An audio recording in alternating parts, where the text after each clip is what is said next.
اللہ اللہ اللہ لا الہ الا اللہ اللہ اللہ لا الہ الا کا مجھ احقر کو شرف حاصل ہو رہا ہے۔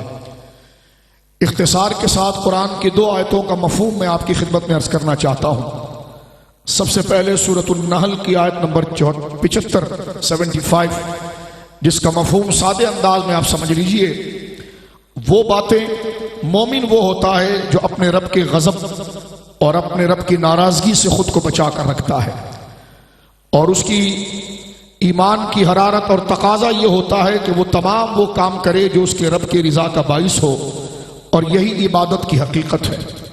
عبادت کا مفہوم اپنی لغوی تعریف کے اعتبار سے اقصی غایت الخضوع و تذلل کہ انتہائی درجے کی تعظیم اور انتہائی درجے کی توقیر کو عبادت کہا جاتا ہے، لیکن اس کا ایک سادہ مفہوم یہ ہے کہ وہ اپنے رب کے پسند کے تمام کاموں کو محض اس کی رضا کے لیے اس کے حکم کی تعمیل کے جذبے کے ساتھ ادا کرے، اور ہر وہ فعل، ہر وہ بولی، ہر وہ حرکت جو اللہ اس کے حبیب علیہ السلام وعز اسمہ کو پسند نہیں، خود کو اس سے دور رکھے ان چیزوں کے اندر کہ جس کو اللہ رب العالمین جل وعلا کی ناراضگی کا جو باعث بنتی ہے، ان ممنوعات اور اللہ رب العالمین کی قدرت کو وہ امور جو ناپسندیدہ ہیں ان میں ایک سب سے بڑا کام جس سے مسلمانوں کو بچنا چاہیے، اور وہ اللہ رب العالمین جل وعلا کو سخت ناراض کرتا ہے،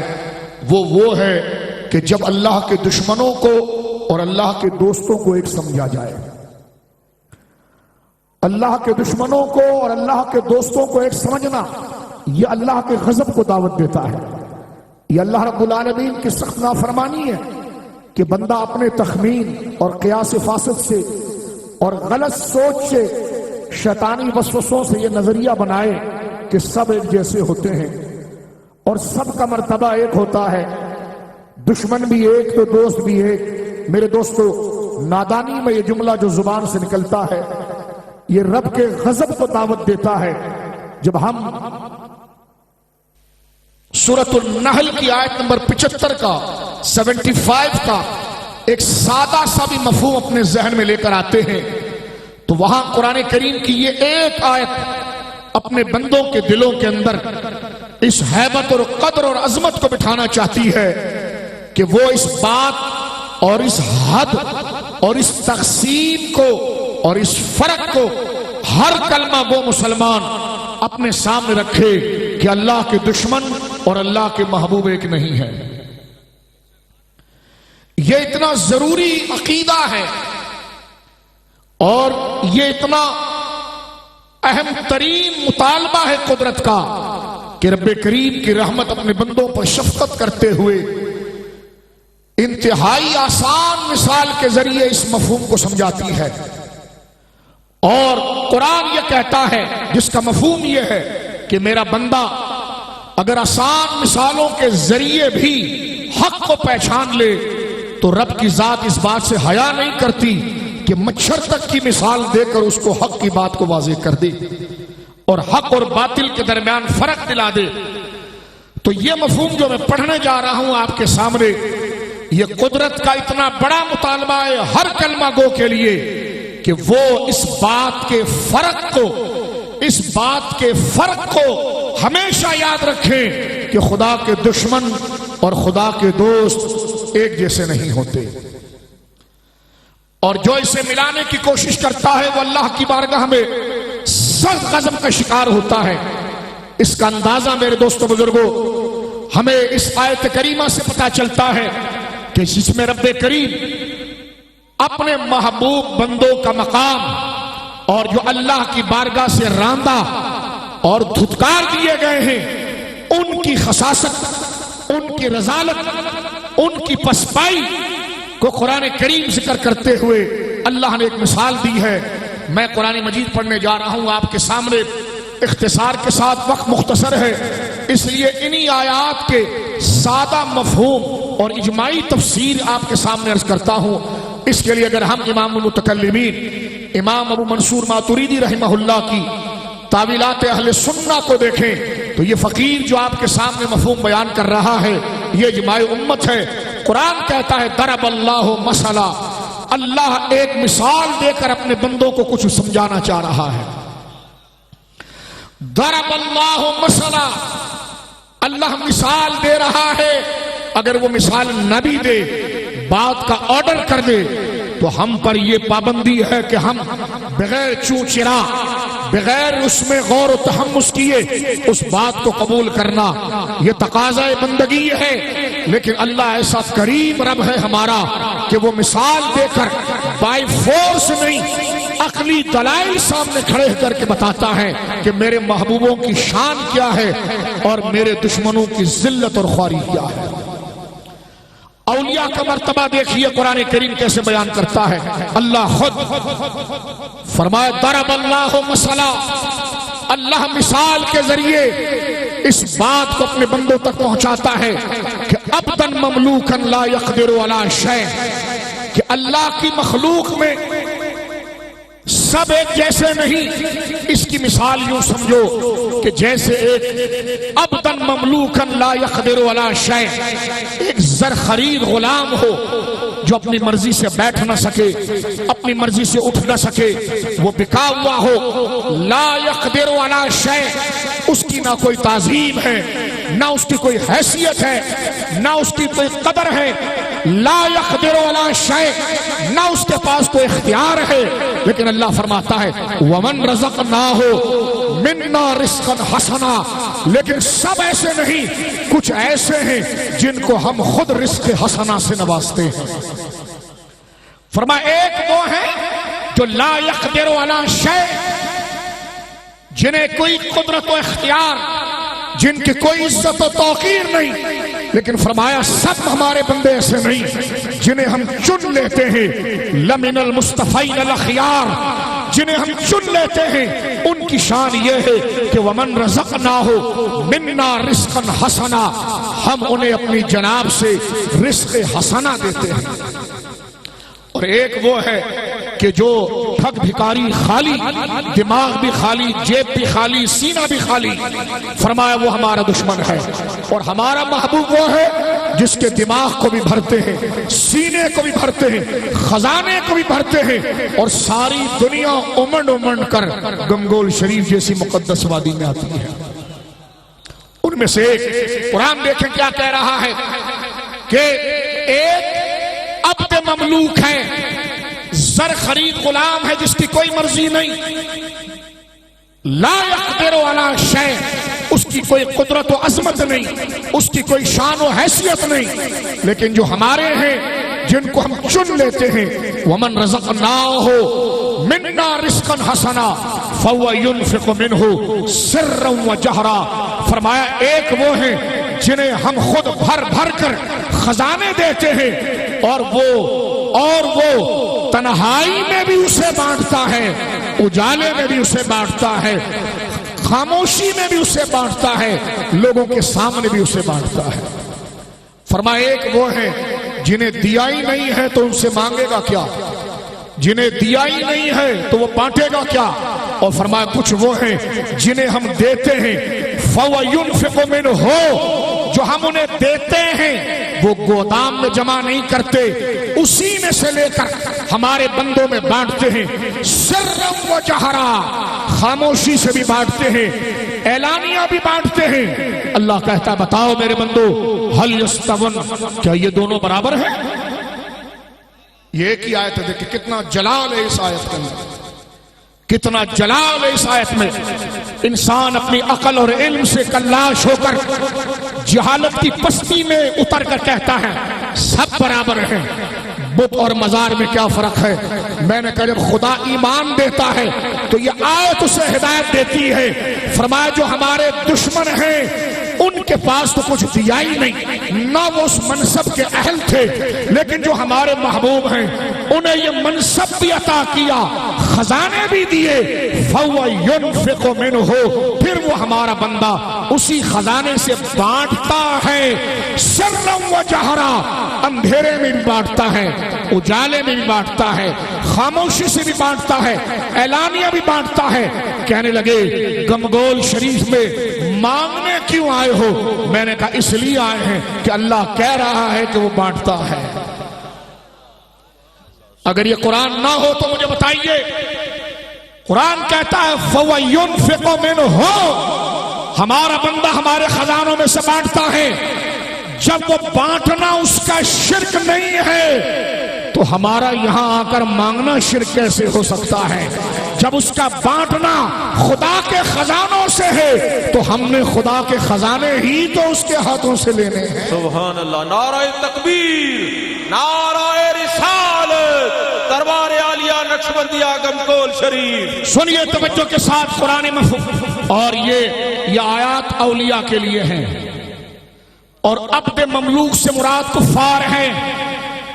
آج کے دور سے لے کر قرن اول تک جتنی تفاسیر آپ دیکھیے، وہاں جن کے بارے میں یہ کہا گیا کہ جنہیں ہم خزانے دیتے ہیں اور وہ بانٹتا ہے، یہ فرضی مثال نہیں، یہ تخیل نہیں، یہ محض استعارے، تشبیہات اور بات چلانے کے لیے زجر و توبیخ کی مثال نہیں، یہ اپنی ایگزسٹ اور وجود رکھتے ہیں۔ اس لیے امام المتکلمین حضرت سیدی ابو منصور ماتریدی تاویلات اہل سنت میں لکھتے ہیں کہ یہ جو کہا گیا کہ جن کو ہم خزانے دیتے ہیں اور وہ بانٹتے ہیں، وَهُوَ أَوْلِيَاؤُهُ، وہ اس کے ولی ہوتے ہیں۔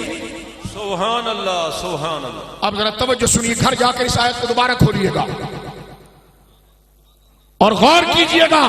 اہل سنت کی حقانیت کہ خدا نے ان کے سینوں کو ایمان اور قرآن کے انفار سے اپنے محبوبوں کے صدقے روشن کیا ہے۔ سورہ نحل کی آیت نمبر 75 آگے بڑھ رہا ہوں، آگے جلال دیکھیے، توجہ، آگے جلال دیکھیے کلام کا۔ پہلے تو مثال دی ہے، مثال سے اللہ سمجھاتا ہے ایک وہ ہے جو زر خرید ہے، جس کی کوئی عزت نہیں، جیب بھی خالی، سینہ بھی خالی، ہاتھ بھی خالی، اور ایک وہ ہے جنہیں بھر بھر کر دیتے ہیں اور وہ بانٹتا ہے۔ آگے جلال دیکھیے، رب مطالبہ کرتا ہے، پوچھتا ہے، فرمایا هل يستوون، تم تو برابر کہہ رہے تھے، اب بتاؤ یہ دونوں برابر ہیں؟ فرشتوں نے کہا نہیں مولا، کہاں تیرے دشمن ٹھگ بھکاری اور کہاں تیرے محبوب اونچی شان والے۔ یہ سن کر اللہ کہتا ہے الحمدللہ۔ سبحان اللہ، سبحان اللہ، سبحان اللہ، یہاں جو اولیاء کی شان میں ہاتھ اٹھا کر کہا جا رہا ہے، بولو سبحان اللہ، الحمدللہ۔ سبحان اللہ۔ یہ میرے دوستو مطالبہ کوئی داد و تحسین کا نہیں۔ جب اللہ کے محبوبوں کی تعریف ہوتی ہے تو رب کی تعریف ہوتی ہے۔ اس لیے رب نے جب اپنے بندوں کی شان سنی اولیاء کی اور فرشتوں سے اس کا اقرار سنا، مومنین کی روحوں سے اقرار سنا کہ مولا تیرے دشمن اور تیرے دوست برابر نہیں، دوست تو بڑی شان والے ہیں، تعریف دوستوں کی ہوئی، لیکن خدا خود کہتا ہے الحمدللہ۔ ہم نہ کہتے تھے، ساری تعریفیں اللہ کے لیے ہے، کیونکہ ولی کی تعریف، یہ خدا کی تعریف، اس کے دین کی تعریف، لیکن یہ موٹی سی بات، یہ سادی سی بات سمجھ میں نہیں آئے گی کسے، کیونکہ قرآن آگے کہتا ہے بل اکثرہم لا یعلمون، اکثر تکبر اور اولیاء کے بغض میں اس بات کو سمجھیں گے نہیں۔ کچھ روشن چہرے والے ہوں گے جنہیں یہ فرق سمجھ میں آ جائے گا۔ اللہ اکبر، سبحان اللہ۔ تو یہ ایک ہی آیت ہے، ضرب اللہ مثلا عبدا مملوکا لا يقدر على شيء ومن رزقناه منا رزقا حسنا فهو ينفق منه سرا وجهرا هل يستوون الحمد لله بل اکثرهم لا يعلمون۔ بات کو یہاں سمیٹتے ہیں، غور کیجئے گا۔ اللہ فرماتا ہے کہ ہم انہیں دیتے ہیں، لوگ مطالبہ کرتے ہیں اولیاء کو دیا گیا، کہاں لکھا ہے؟ میں نے کہا قرآن پڑھ لے، ومن رزقناہ منا، ہم ان کو دیتے ہیں۔ سبحان اللہ، سبحان، کیا بات۔ ہم انہیں دیتے ہیں. کا لینا کہاں لکھا ہے؟ فرمایا فَهُوَ يُنْفِقُ مِنْهُ، وہ اسی سے بانٹتا ہے. سبحان اللہ سبحان اللہ. تو وہ اسی سے بانٹتا ہے. تو کہا مانگتے کیوں ہو؟ میں نے کہا ابے مانگیں گے اسی سے نا جو بانٹے گا. اللہ اکبر اللہ. جب اس کا بانٹنا شرک نہیں ہے تو ہمارا ماننا شرک کیسے ہوگا؟ جب وہ بھی اذن اللہ اور عطا الہی ہے تو یہ بھی باذن اللہ اور عطا الہی ہے. جملہ سمیٹتے ہوئے بات کو ختم کرنے جا رہا ہوں. سنیے قرآن نے کیا جملہ کہا، کب بانٹتا ہے میرے بزرگوں. حضرت سیدی حضور قدوۃ الاولیاء زندہ پیر رحمہ اللہ کے مبارک چہروں کو جنہوں نے دیکھا وہ خوش نصیب ہیں. یہ آیات سارے اولیاء کے لیے ہیں اور حفظ مراتب کے ساتھ دور صحابہ اہل بیت اولیاء جن جن میں ولایت کا شرف و مقام ہوگا وہ اپنی حیثیت و درجے میں اس آیت کا مصداق بنے گا. کیونکہ عرص سے پاک ہے اس لیے ہم اس بات کو مستدل بنا رہے ہیں. سنیے غور سے، جنہوں نے حضرت قدوۃ الاولیاء زندہ پیر رحمت اللہ علیہ کا چہرہ دیکھا وہ تو خوش نصیب ہیں، لیکن آج اپنی مزار میں آپ آرام فرما رہے ہیں. یہ عقدہ حل کیسے ہوگا؟ تو قرآن نے حل کیا ہے. فرمایا جب ہم خزانے دیتے ہیں فَهُوَ يُنْفِقُ مِنْهُ سِرًّا وَجَهْرًا. سرًّا وَجَهْرًا، سر خاموشی، جہرا اعلانیہ. دوسرا مفہوم سر تنہائی، جہر اظہار. اللہ فرماتا ہے وہ تنہائی میں بھی بانٹتا ہے. بولیے سبحان اللہ. اور لوگوں کے سامنے ظاہر ہو کر بھی بانٹتا ہے. وہ خاموشی سے بھی بانٹتا ہے، وہ اعلانیہ بھی بانٹتا ہے. رک جائیے، خاموشی کے بھی بہت درجے ہیں، اعلانیہ کے بھی بہت درجے ہیں، لیکن اعلانیہ کا آخری اور سب سے کامل درجہ دنیا ہے اور سر کا سب سے کامل درجہ قبر ہے. اب آیت کا معنی کیا ہوا؟ فَهُوَ يُنْفِقُ مِنْهُ سِرًّا وَجَهْرًا. جب وہ تیرے سامنے ہو، جب بھی میرا خزانہ دیتا ہے، اور جب سب سے پوشیدہ ہو جائے اپنی قبر سے دیتا ہے. سبحان اللہ. کیونکہ نعرہ رسالت، کیونکہ سر کا فرد کامل انتہائی خفا ہے، پوشیدگی ہے، اور دل میں ہو یاد تیری گوشائے تنہائی ہو. گوشائے تنہائی کی انتہا اس کی کامل مثال قبر ہے. اور رب کہتا ہے جب وہ انتہائی تنہائی میں ہو جب بھی بانٹتا ہے، جو بالکل عیاں ہو ظاہر ہو تب بھی بانٹتا ہے. تو بالکل عیاں اس کی جسمانی زندگی اور بالکل پوشیدہ اس کی قبر کی زندگی. فرمایا سرًا وجہرا، جب وہ تمہارے سامنے مثلاً نشین ہو تب بھی خدا کے خزانے بانٹتا ہے، اور اپنے گنبد میں آسودہ خواب ہو جائے تب بھی اللہ کے خزانے بانٹتا ہے. اس آیت کے مفہوم نے ذہن کے بہت سے دریچے کھول دیے اور فکر کے اندھیروں میں اجالا پیدا کر دیا. ایک آخری آیت پڑھ کے بات ختم کرتا ہوں. اللہ نے فرمایا وَاتَّبِعْ سَبِيلَ مَنْ أَنَابَ إِلَيْهِ. یا اللہ کس کو پیر بنائے، کس کو مرشد بنائے، تیرے تک پہنچنے کے لیے کس کو ذریعہ بنائے. تو کہتا ہے وَابْتَغُوا إِلَيْهِ الْوَسِيلَةَ، میرے قریب ہونے کے لیے ذریعہ تلاش کرو. اور پھر تیرے نیک بندوں کی نصیحت جس کو تو نے حکایتاً اپنے کلام میں نقل کیا کہ وَاتَّبِعْ سَبِيلَ، جڑ جاؤ اس کے ساتھ، پکڑ لو اس کے راستے کو. کس کے راستے کو؟ من اناب الیہ، جو ہمارا ہو گیا. جو ہمارا ہو گیا تو اس کا ہو جا، تو بھی ہمارا ہو جائے. توجہ ہے؟ کہتے ہیں ولی کے پاس آنے سے بندہ خدا سے دور ہو جائے. میں نے کہا ولی کا معنی تو خود قریب کے ہوتا ہے، تو قریب کے پاس آنے سے کوئی دیوانہ ہی یہ مطلب نکالے گا کہ بندہ دور ہو. جسے خدا اپنے قریب کہے اس کے قریب ہو کر بندہ خدا سے دور نہیں، خدا ہی کے قریب ہو جاتا ہے. بات یہ درگاہ نقشبندیہ ہے. الحمدللہ طریقت و سلاسل کی اونچی سنت ہے جہاں سے میرے امام ربانی شیخ احمد سرہندی رضی اللہ عنہ کا فیضان ہے. سنیے مفسرین کیا لکھتے ہیں اور بات ختم کرتے ہیں. فرمایا من اناب الیہ، جو سب سے کٹ کر ہمارا ہوا تو اس کا ہو جا.